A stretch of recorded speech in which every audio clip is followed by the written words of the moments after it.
고린도전서 2장 6절에서 16절까지 말씀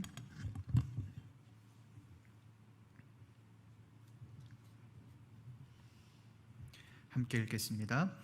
그러나 우리가 온전한 자들 중에서는 지혜를 말하노니 이는 이 세상의 지혜가 아니요 또 이 세상에서 없어질 통치자들의 지혜도 아니요 오직 은밀한 가운데 있는 하나님의 지혜를 말하는 것으로서 곧 감추어졌던 것인데 하나님이 우리의 영광을 위하여 만세전에 미리 정하신 것이라.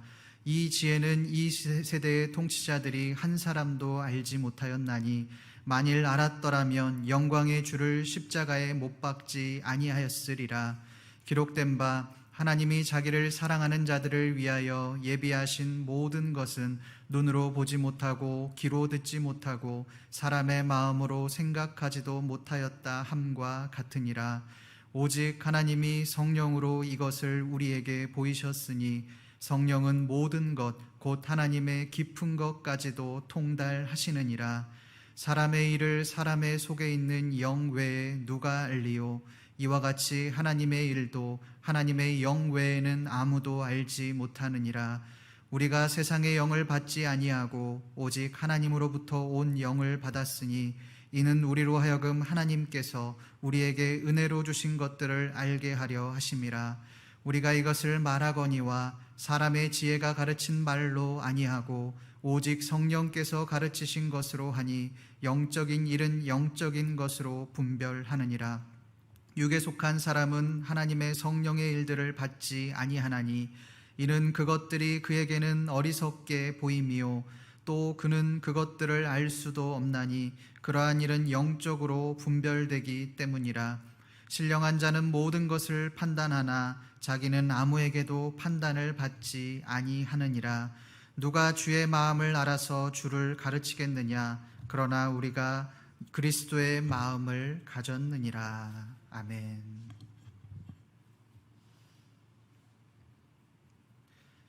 지난 말씀에서 이 바울은 말과 지혜의 아름다운 것으로 아니하였나니 이렇게 말씀했습니다.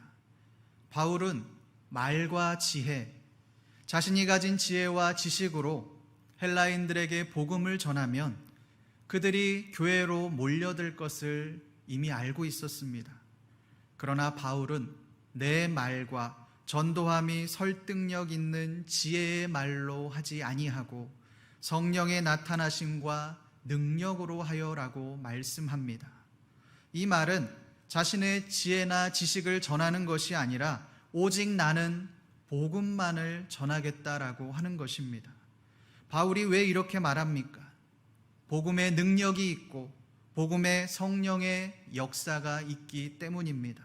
그러기에 바울은 나는 오직 복음만 전하겠다라고 아주 강력하게 말씀합니다. 바울이 이렇게 말씀한 이유는 초라해 보이지만 또 미련해 보이지만 그것이 복음이고 복음을 통해 성령의 역사가 나타나기 때문입니다. 그렇다면 우리에게 이러한 질문이 생깁니다.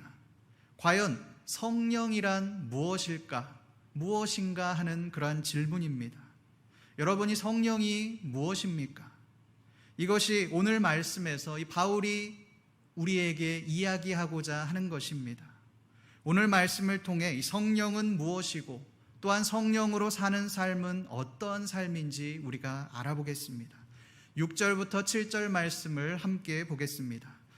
그러나 우리가 온전한 자들 중에서는 지혜를 말하노니 이는 이 세상의 지혜가 아니요 또 이 세상에서 없어질 통치자들의 지혜도 아니요 오직 은밀한 가운데 있는 하나님의 지혜를 말하는 것으로서 곧 감추어졌던 것인데 하나님이 우리의 영광을 위하여 만세전에 미리 정하신 것이라. 아멘. 6절부터 7절 이 말씀에 보면 가장 많이 보이는 단어가 있습니다. 그 단어가 무엇입니까? 바로 지혜라고 하는 단어입니다. 이 지혜는 6절부터 7절까지 무려 4번이나 나옵니다. 특별히 6절 말씀에 보면 이 부정적인 지혜 2가지를 언급하고 있습니다. 그것이 무엇입니까? 이 세상의 지혜와 이 세상에서 없어질 통치자들의 지혜입니다. 바울은 이 둘 다 아니요, 아니요라고 그렇게 말씀합니다. 이것은 참 지혜가 될 수 없다는 것입니다. 그렇다면 과연 이 세상의 지혜와 또 이 세상에서 없어질 통치자들의 지혜는 과연 무엇입니까? 이 세상의 지혜는 헬라 사람들이 추구하는 지식과 지혜입니다. 헬라인들은 이 자신이 가진 지혜와 지식으로 만물을 증명하려고 했습니다. 그들은 인간의 존재론적인 측면과 또 우주론까지 인간의 삶의 모든 영역을 인간의 이성, 논리적으로 증명하려고 했습니다. 이것이 바로 이 세상의 지혜입니다. 우리가 앞서 이야기했던 헬라 철학과 또 헬라인들이 가지고 있던 지식이 바로 이 세상의 지혜라고 할 수 있습니다. 그렇다면 이 세상에서 없어질 통치자들의 지혜는 무엇입니까? 당시 세계를 제패하고 있던 이 로마인들, 그 중에서도 통치자, 관원들이 가지고 있던 지혜입니다.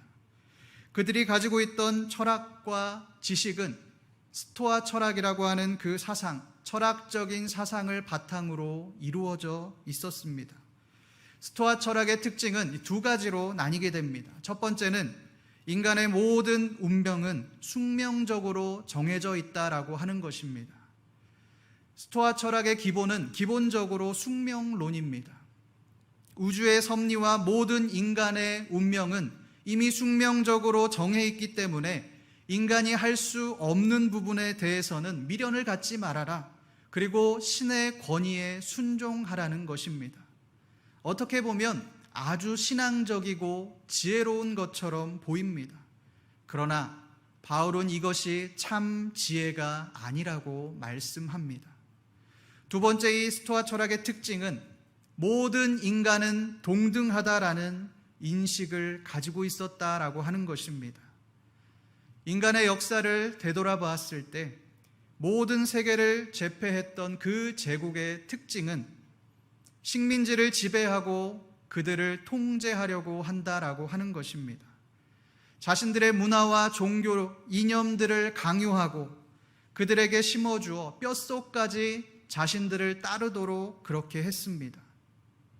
우리나라의 일제강점기 때의 상황을 한번 보십시오.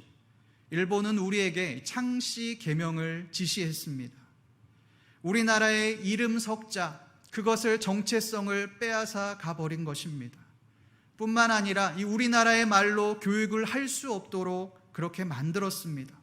모든 교육을 일본어로 하도록 그렇게 만들었습니다. 그런데 이 스토아 철학의 영향을 받은 로마인들은 모든 인간은 동등하다라는 인식을 가지고 지배자인 로마 사람과 또 식민지인 노예도 동일한 하나의 인간으로 보았습니다. 사실 최근에는 이런 평등, 차별, 이런 인식들이 많이 생겨났고 또 당연시되지만 당시 고대 시대에는 이것이 말도 안 되는 쇼킹한 일이었습니다. 실제로 로마인들은 식민지로 삼았던 그 사람들의 자녀에게 로마의 시민권을 부여하기도 했습니다. 이러니 식민지의 지배를 받던 사람들이 자신들의 그 신분 상승을 위해 로마 사람들에게 충성을 할 수밖에 없는 것입니다. 이것은 로마의 철학자들만 봐도 여실히 드러납니다. 당시 로마의 철학자들의 출신은 아주 다양했습니다. 노예에서 귀족, 황제에 이르기까지 다양한 부류의 철학자들이 존재했습니다. 실제로 이 에픽테토스라고 하는 철학자는 이 노예 출신으로 스토아 철학의 한 획을 그은 위대한 인물이었습니다. 여러분, 이 스토아 철학은 인간 중심, 인간 존중의 의식을 가지고 당시 로마의 황금기를 이끌었던 로마의 최고의 지식이었습니다. 로마는 이 스토아 철학의 정신을 가지고 세계를 지배했습니다. 그러나 바울은 이 세상의 지혜 중에 최고인 헬라 철학도, 대제국 로마의 근간이 되었던 스토아 철학도 온전한 지혜가 아니라고 그렇게 말씀합니다. 당시 최고의 지식이었던 헬라 철학도, 또 세계를 지배했던 로마 철학도 온전한 지혜가 아니라면 도대체 과연 온전한 지혜가 무엇이란 말입니까? 그 답이 바로 7절에 나와 있습니다. 우리 7절 말씀을 함께 읽겠습니다. 오직 은밀한 가운데 있는 하나님의 지혜를 말하는 것으로서 곧 감추어졌던 것인데 하나님이 우리의 영광을 위하여 만세전에 미리 정하신 것이라. 이 바울은 온전한 지혜가 무엇이라고 말씀합니까? 하나님의 지혜가 온전한 것이다라고 그렇게 말씀합니다. 여기에서 하나님의 지혜는 인간으로부터 말미암는 것이 아니라 하나님으로부터 내려오는 지혜입니다. 이 말을 바꿔 말하면 인간의 모든 지혜는, 인간으로부터 오는 지혜는 아무리 뛰어나도 온전할 수 없다라는 말입니다. 오직 하나님으로부터 오는 지혜가 온전한 지혜다라고 말씀하고 있는 것입니다. 이것에 대해 이 구약학자인 윌터 카이저 교수는 이렇게 말합니다. 하나님의 지혜는 신비적인 어떤 것이나 인간 지성이 스스로 발견할 수 없는, 그러나 하나님이 그것을 그의 선지자들과 사도들에게 드러내신 후로 우리가 제대로 파악할 수 있는 진리나 사실이다. 여러분이 윌터 카이저 교수가 말하고자 하는 것이 무엇이겠습니까?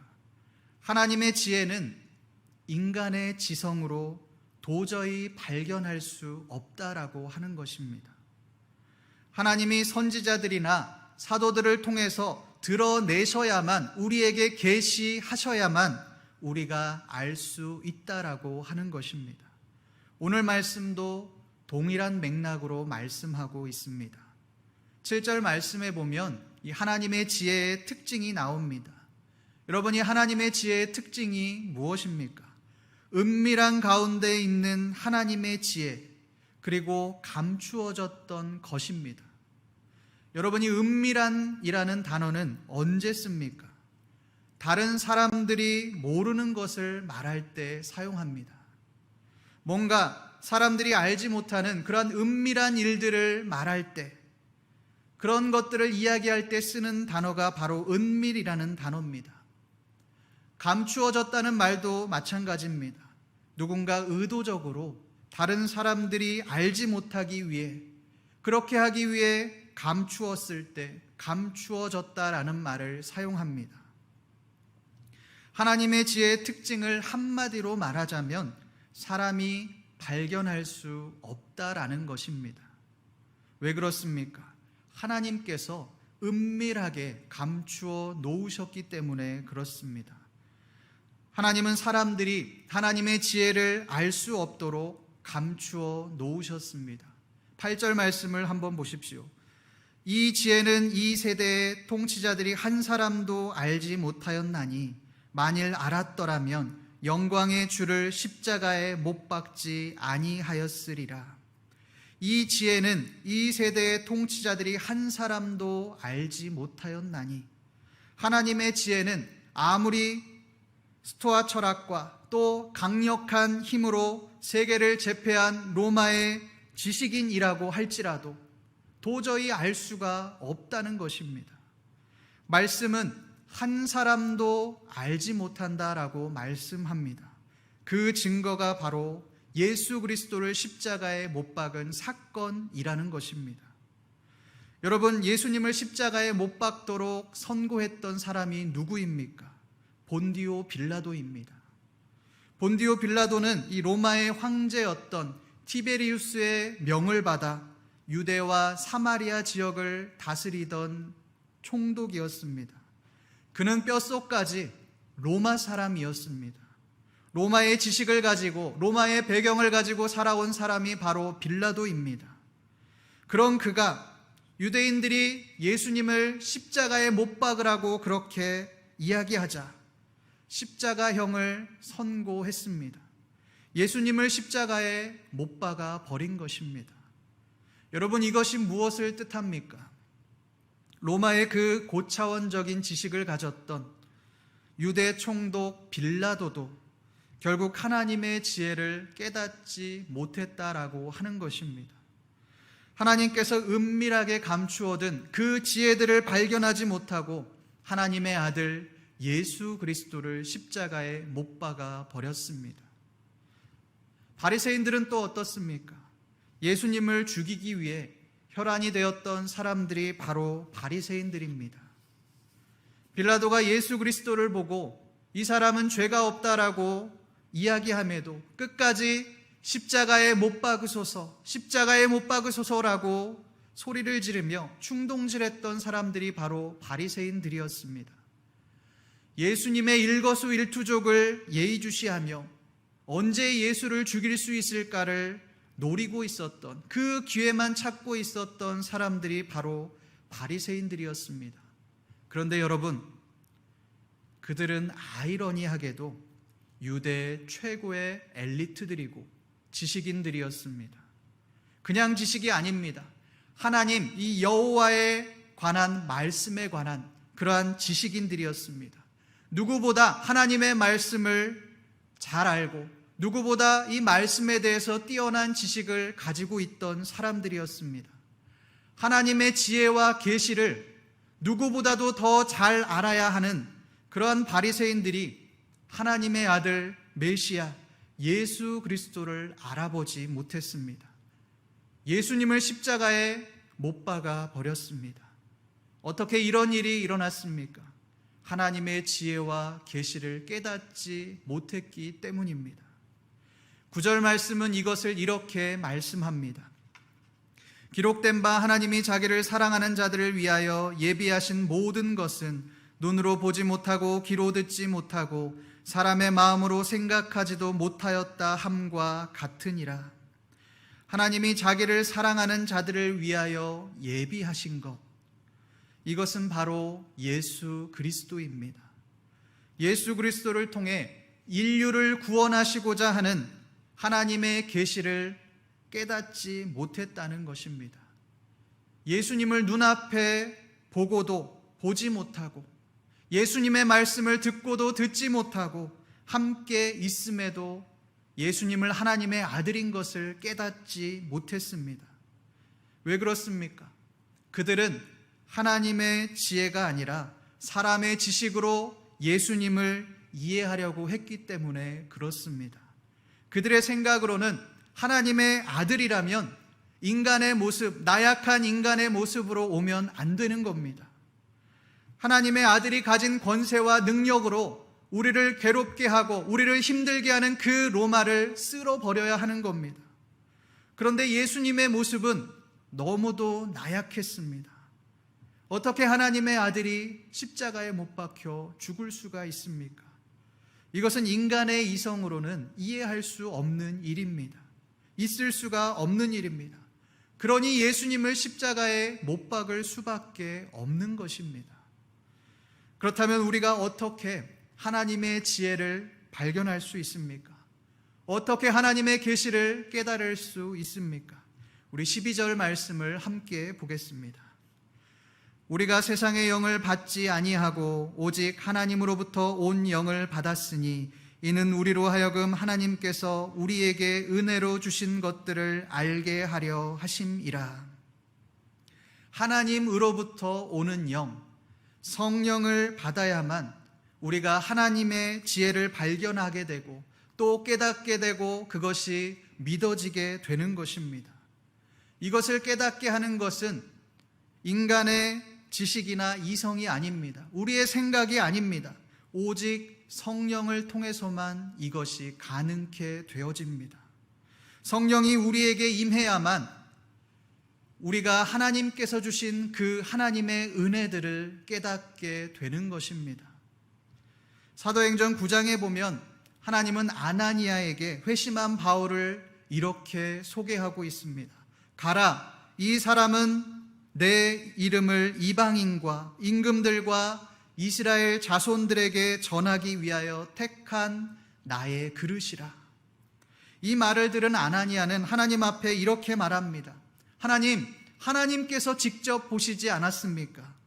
바울은 예수를 믿는 사람들, 이 성도들을 핍박하고 수많은 사람들에게 해를 끼치고 핍박하던 사람입니다. 그런데 어떻게 그런 사람이 예수 그리스도의 복음을 전하는 그런 사도가 될 수 있겠습니까?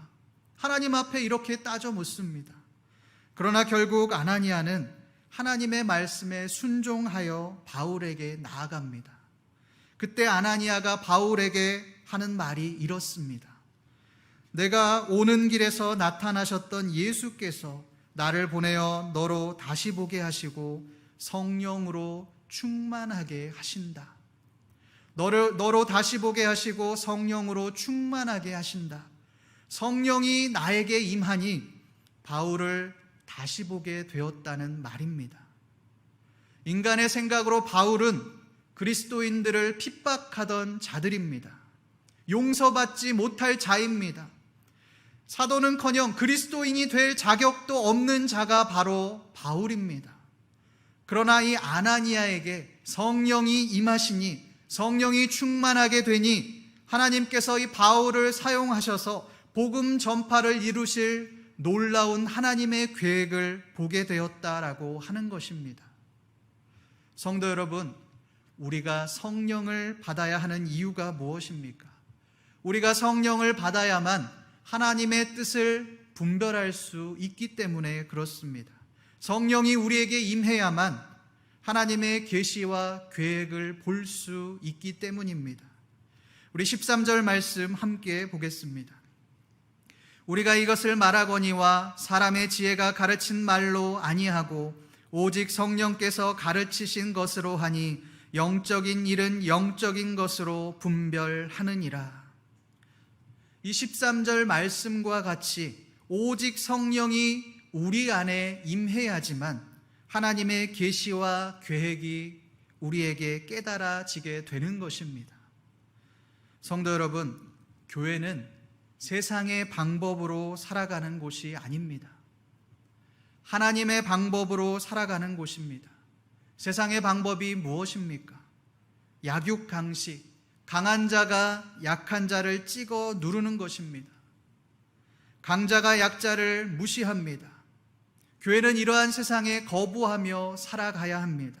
세상의 방식이 아니라 하나님의 방식, 하나님의 지혜와 계시를 가지고 살아가야 합니다.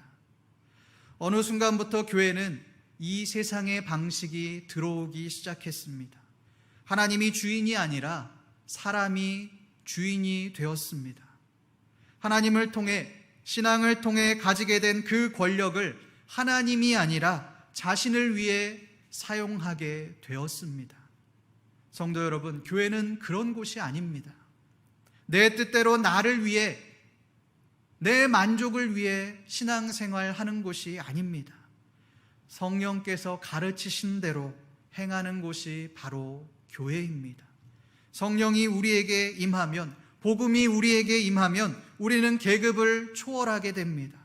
인종을 초월하게 됩니다. 모든 것을 복음 안에서 초월하게 되는 것입니다. 약한 자가 더 이상 무시할 대상으로 보이지 않습니다. 사랑의 대상으로 보여지게 됩니다. 섬김의 대상으로 보여지게 되는 것입니다. 예수님의 삶을 한번 보십시오. 예수님은 기득권들을 위해, 권력층들을 위해 사역하지 않으셨습니다.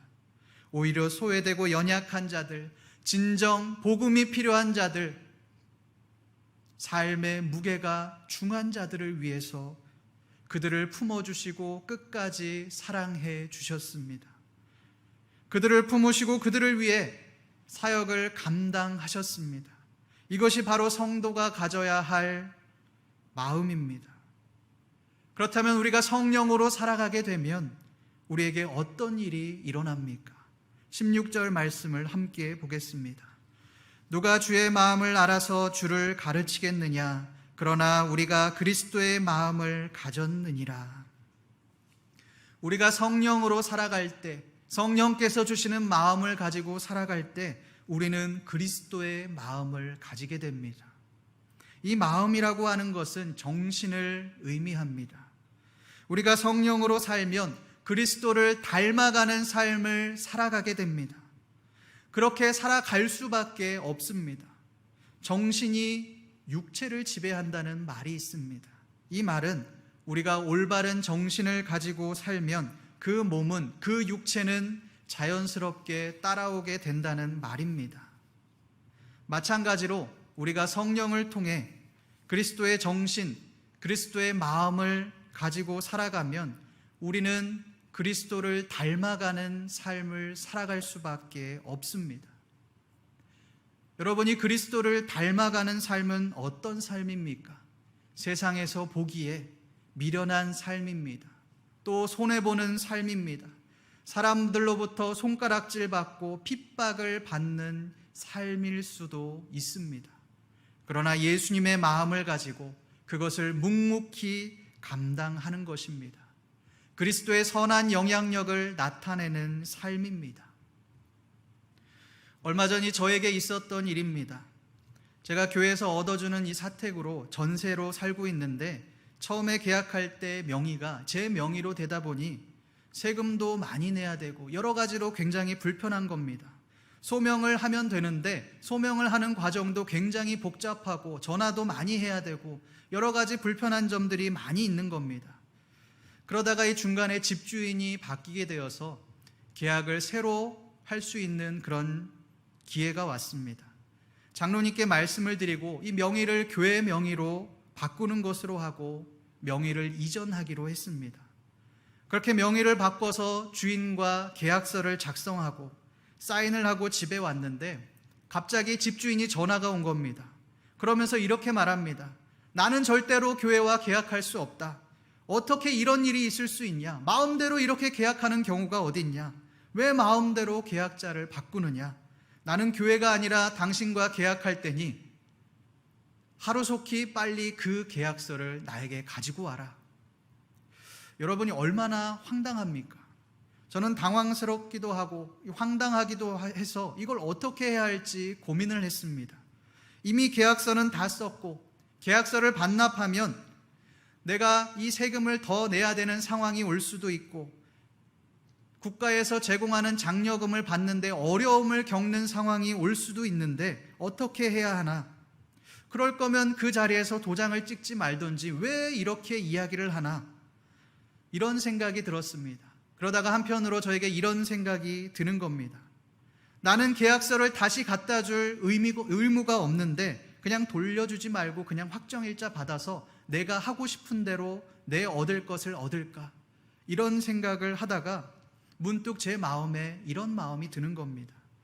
저 집주인은 하나님을 알지 못하는 사람이고 안 믿는 사람이고 저를 비롯해서 이 계약을 진행했던 사람들은 장로님, 권사님, 목사 다 교회 중직들인데 믿는 사람들인데 덕이 되지 않겠다. 차라리 손해를 보더라도 주인이 원하는 대로 해주는 게 낫겠다. 세금은 어떻게든 소명해보자. 이런 생각을 가지게 되었습니다. 그리고 주인을 찾아가서 상황을 이야기했습니다. 2차 저차에서 이렇게 계약을 진행시켰는데 제대로 설명해주지 않아서 미안하다. 그냥 확정일자를 받아서 진행해도 문제가 없지만 내가 당장 이것을 진행해서 이익을 얻는 것보다 사장님과의 관계를 위해 차라리 내가 손해를 보더라도 그냥 사장님이 원하는 대로 진행하겠다. 이렇게 말하고 주인이 원하는 대로 그냥 계약을 해 주었습니다. 여러분, 제가 왜 이렇게 했을까요? 제가 바보라서 그랬을까요? 야무지지 못해서, 제 것을 챙기지 못해서 이렇게 진행을 했을까요? 사실 저는 제 생각만 하면 확정일자를 받고 제가 받을 거 챙기면 됩니다. 그것이 제가 손해를 보지 않는 길입니다. 그런데 제가 그렇게 하지 않은 이유는 이렇게 하는 것이 하나님께 영광이 되는 길이라고 생각했기 때문입니다. 이것을 통해서 하나님의 이미지가 또 교회의 이미지가 실추되기를 원하지 않았기 때문입니다. 성도 여러분, 그리스도인으로 살아간다라고 하는 것은 손해보는 삶이 되어질 수도 있습니다. 사람들로부터 무시를 당할 수도 있습니다. 미련하다고 여김을 받을지도 모르겠습니다. 그러나 그것은 결코 미련한 삶이 아닙니다. 왜 그렇습니까? 하나님의 영광을 위해 살아가는 삶이기 때문에 그렇습니다. 그러기에 내가 손해를 조금 보더라도 하나님의 이름이 높아질 수 있다면, 하나님께서 영광 받으실 수 있다면 그것을 과감히 포기하고 행하는 것입니다. 나를 통해 하나님께서 영광 받으시는 삶을 살아가는 것, 그것이 바로 그리스도인으로 살아가는 것입니다. 성도 여러분, 우리는 어떠한 삶을 살아가고 계십니까? 세상 사람의 지혜, 또 세상의 지혜자와 같이 육에 속한 삶을 살아가고 계십니까? 아니면 영에 속한 삶을 살고 계십니까? 세상은 우리가 육의 삶을 살아가기를 강요합니다.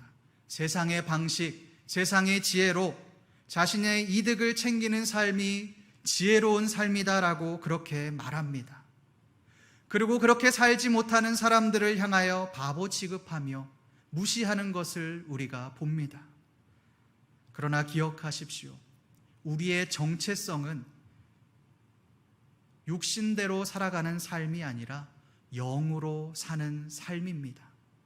세상으로부터 오는 영을 받지 아니하고 성령, 하나님께로부터 오는 영을 받은 자들입니다. 영의 사람은 이 세상의 방법대로 살아가는 사람이 아닙니다. 내가 손해를 보더라도, 어려움을 당한다 할지라도 그것이 하나님께서 영광 받으시는 길이라면 묵묵히 그 길을 걸어가는 사람입니다. 예수님을 믿는다고 하지만 아직도 세상의 가치관을 가지고 그것을 버리지 못하고 세상의 방법대로 살아가고 계시다면 그 사람은 그리스도인이 아니라 종교인이라고 할 수 있습니다. 하나님은 우리가 종교인이 되기를 원하지 않으십니다.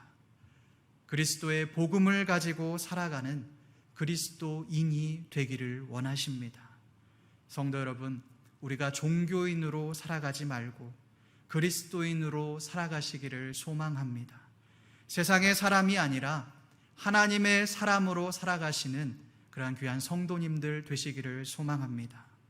오늘 말씀에서 이 바울의 고백과 같이 이 세상의 지혜가 아니라, 이 세상에서 없어질 통치자들의 지혜가 아니라 오직 그리스도의 마음을 가지고 영에 속한 자의 삶을 살아가시는 저와 여러분들 되시기를 주님의 이름으로 소망합니다.